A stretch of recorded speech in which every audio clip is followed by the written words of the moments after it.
Hello, hello everyone. Welcome to the stream. We'll go ahead and get started here.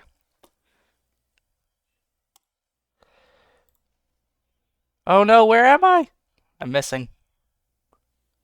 There I am. Hello everyone. Yeah, I had to open up VC Face before starting the stream. I'm usually pretty good about opening up beforehand, but I forgot. Um, yeah, so I'm sure as you can tell by the description today, we're getting back into Jump King, which I have not played in quite a while. Um, I think it's been a little bit over a month, if I remember correctly. Not 100% sure, but yeah, looking forward to get back into it. Um, Perfect. There's the screen. Let me know if the sound is too loud, and I can turn it down. Let me go ahead and shrink my model here.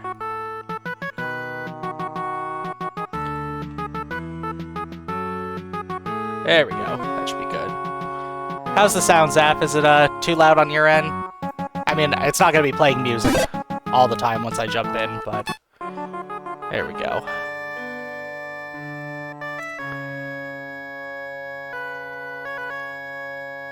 Okay, cool, I'm right here. I am. This is going to be real interesting. Sounds pretty good? Okay, cool. Yep. I am fairly certain I probably lost my muscle memory for this game, just because I haven't been playing it as often. So, we'll see. There might be a lot of falling. Case in point.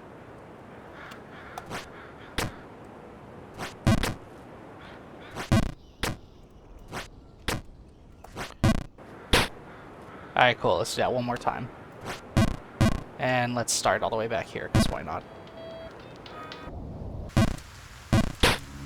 That's a pretty big fall. Alright.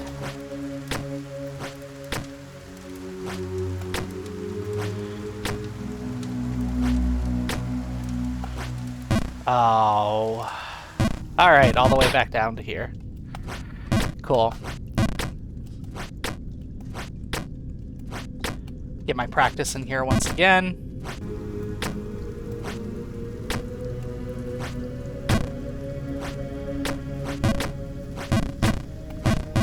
There's your soup, Zap. Cooking right over there. There, I jumped right into it.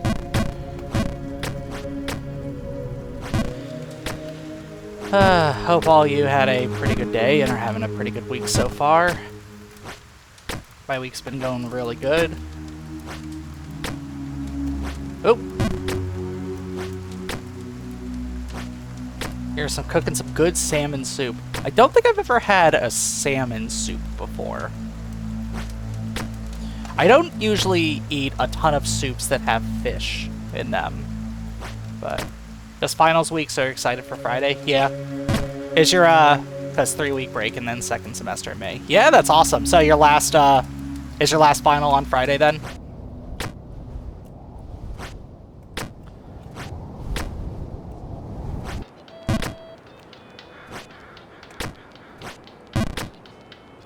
Cool.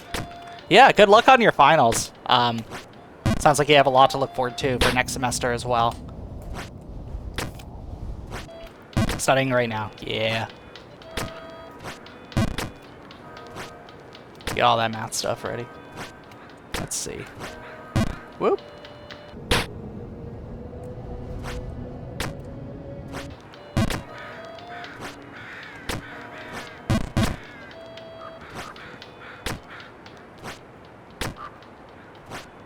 I did it again.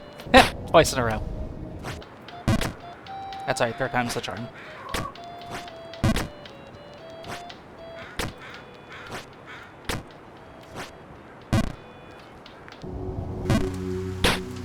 Dang.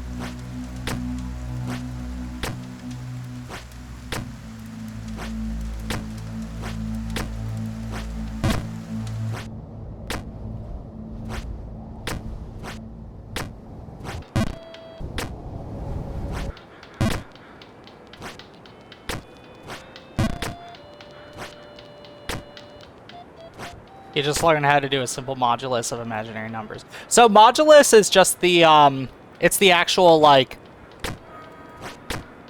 it's the total length represented by it, right? So it's like you do 2 squared plus 3 squared, and then take the square root of that, right?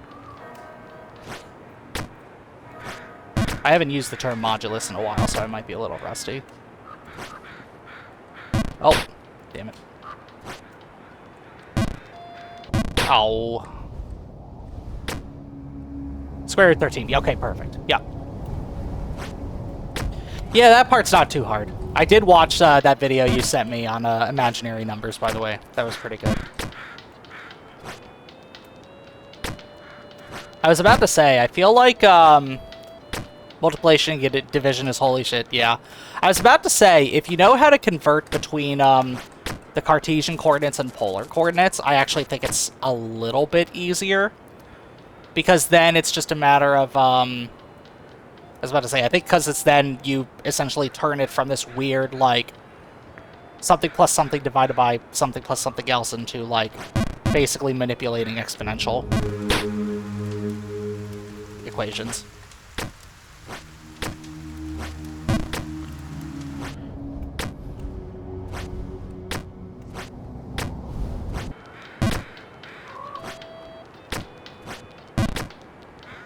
There we go.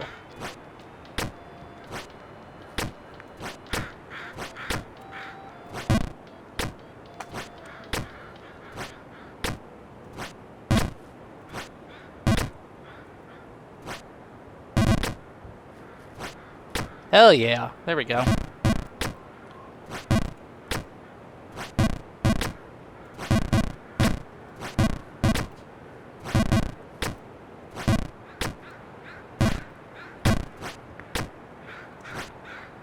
Oh.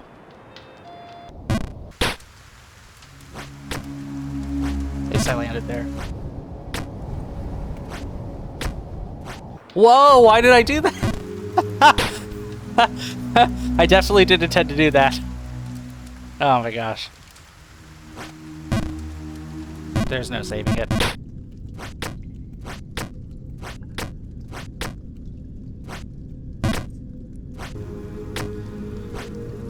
The soup is not letting you. Nope. The soup just wanted to say hi. It missed me. Good soup.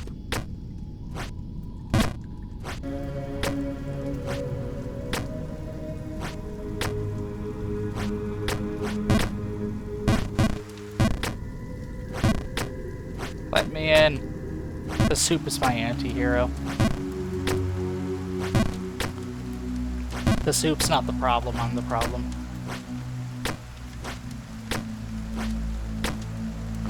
There we go.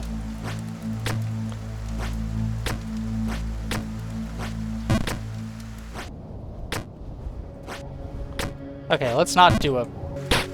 Well, let's not do that, but let's definitely not do a big jump again. Alright, I'll do this part one more time.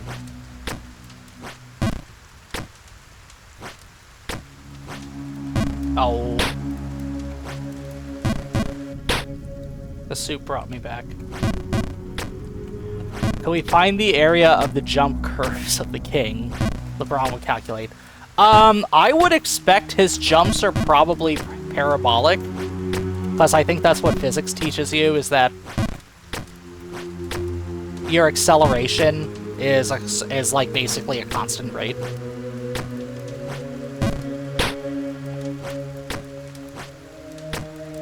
Yeah, you should be able to calculate the integral of a parabola.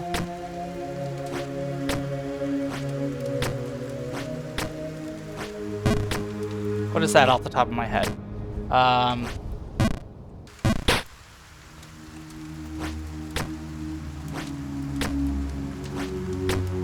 What if I don't? And just hide in the sand instead? I mean, that's an option too. I don't think it's gonna help out LeBron James, though. What if he needs you to calculate the area? That's the only way he could get LeBron Stantinople back on top.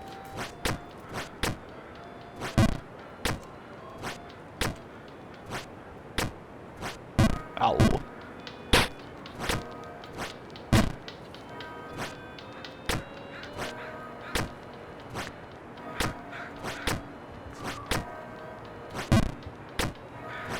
If LeBron could tackle limits and derivatives, then it's rules.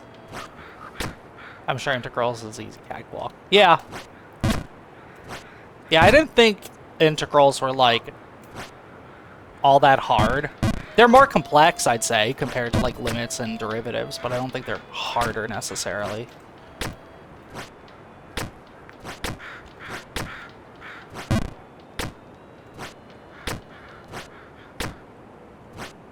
Oh.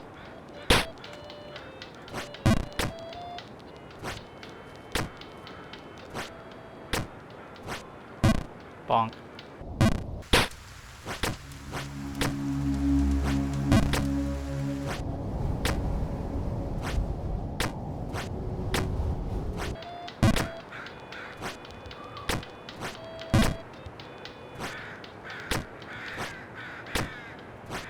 Oh. I was so sure I was gonna bonk again.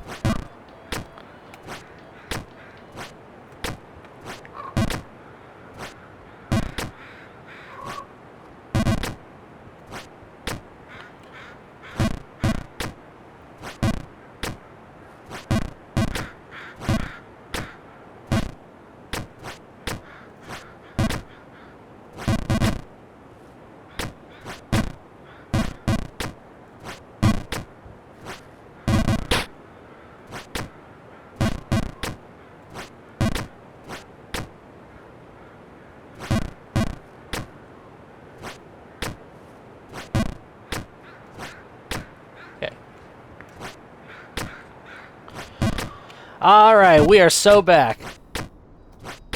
There we go, and this time I can actually make that jump. Thank you for not sending me all the way back down.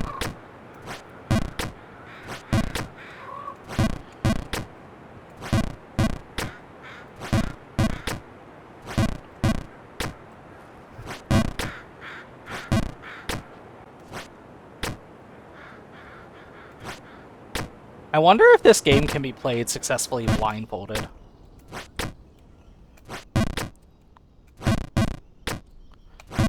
I don't know if any of you follow Summoning Salt. I saw that he made a video not that long ago. Damn it. He made a video not that long ago on the history of playing... What was it? It was either Super Mario Brothers or Super Mario 64 blindfolded. And the fact that there's a whole speedrunning category for that. I'm just wondering what other games you could possibly do that in. I'd imagine it's doable for Jump King, but probably takes so much practice to do it. That's like beating Minecraft running on the first digital computer in the 1960s. Yeah, probably. I don't know, though. Some of those Let's Players have some really good, like, frame-perfect inputs. Like, it's gotta take... God damn, I can't believe it did that. It's gotta take a ton of, like, coordination to be able to... There we go. It's gotta take a ton of coordination to be able to pull off something like that. Like, just speedrunning in general. If you're able to, like, execute something frame perfect, where it's, like, milliseconds actually matter, then I'd imagine just being able to memorize those patterns and execute them one after another. Doable. Probably just really hard and takes a ton of practice.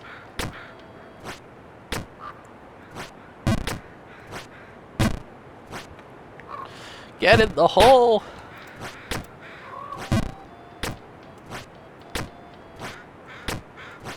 Oh.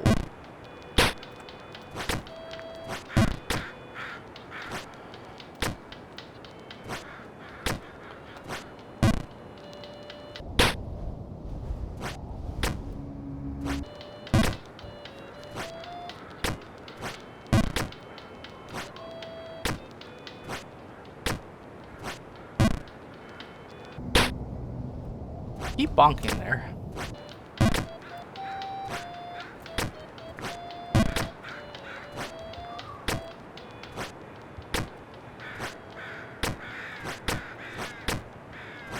There we go.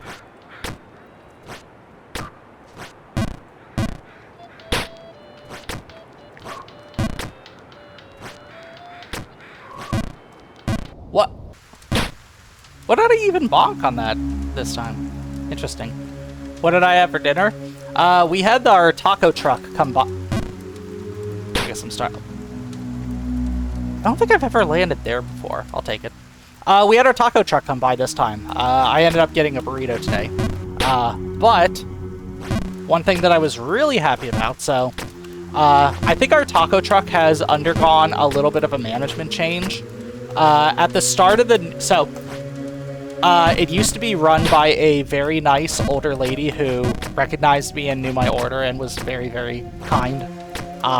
But I think she's since stepped away from running the taco truck. So the guys who run it are cool, but they changed up some of the recipes a little bit, and they stopped selling a particular salsa that I have grown to really like. It was like a chipotle-based salsa. Anyway, when I ordered today, though, I found that they had hired some new people, and the chipotle salsa was back, so my day was basically made. Wow, I can't believe I almost did that. So yeah, I had a very nice, tasty burrito with some very tasty chipotle salsa. That was my dinner. What'd you have for dinner, Zap?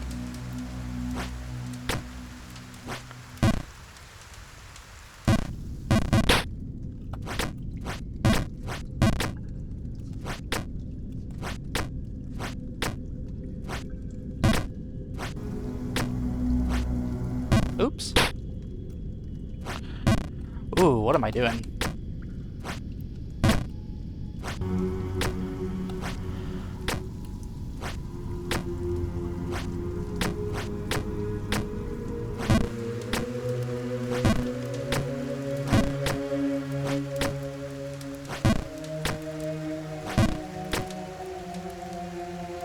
Tiger skin eggs. Boiled eggs in the batter, cooked in some soy sauce. Ooh.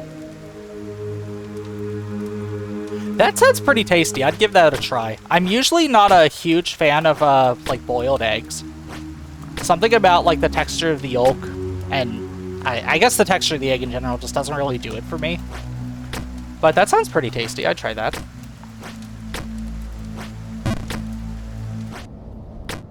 Deep fried egg stir fried. Ooh. Nice.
We are so back.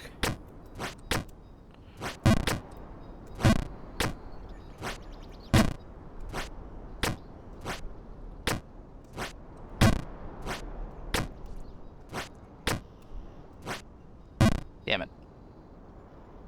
Stop falling, please. Thank you. Oh. Well, at least I landed there instead of further down. I got a little too cocky. I thought I could jump from flagpole to flagpole. Oh.